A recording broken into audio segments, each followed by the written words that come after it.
సర్వేలో TRS MP కవిత 2 చోట్ల తన పేరు నమోదు చేయించుకున్నారంటూ రేవంత్ రెడ్డి మంగళవారం చేసిన వ్యాఖ్యలు అసెంబ్లీలో దుమారం రేపాయి. రేవంత్ రెడ్డి క్షమాపణ చెప్పాలని మంత్రి ఈటెల రాజేందర్ డిమాండ్ చేశారు. తన వద్ద నిజామాబాద్ పత్రికల ప్రచురణలు ఉన్నాయన్న రేవంత్ రెడ్డి వాటిని మంత్రికి ఇస్తానన్నారు. దీనిపై ఆగ్రహం వ్యక్తం చేసిన ఈటెల జూబ్లీహిల్స్ లో ఎంపీ కవిత సమగ్ర సర్వేలో పాల్గొనలేదని అధికారులు చెప్పిన విషయాన్ని గుర్తు చేశారు. అటు టీడీపీ ఇటు టీఆర్ఎస్ ఎమ్మెల్యేల నినాదాలతో సభ హోరెత్తింది. స్పీకర్ సభని మూడోసారి 10 నిమిషాల పాటు వాయిదా వేశారు.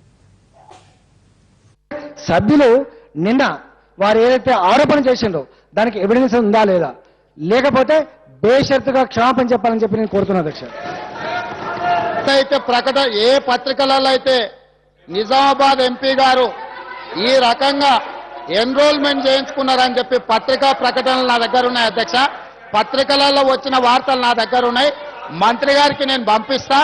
మంత్రి గారికి ఆ పత్రికలలో వచ్చిన సమాచారాన్ని ఒకసారి పరిశీలించమని చెప్పండి.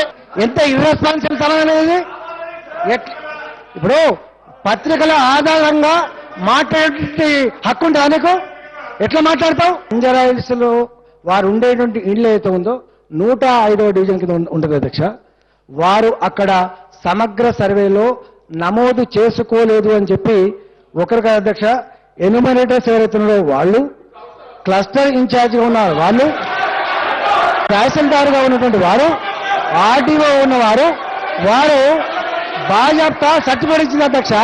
సభ్యుడు తప్పుదోవ పట్టించడమే కాకుండా, సభను తప్పుదోవ పట్టించడమే కాకుండా ఒక గౌరవప్రదమైనటువంటి పార్లమెంట్ సభ్యుల మీద చేసినటువంటి ఆరోపణలు అవుతుందో అవి సమంజసం కాదు అధ్యక్ష.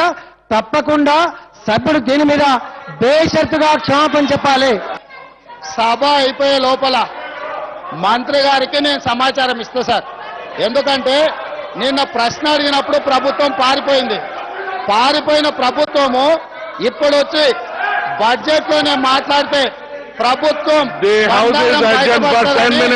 ప్రజలు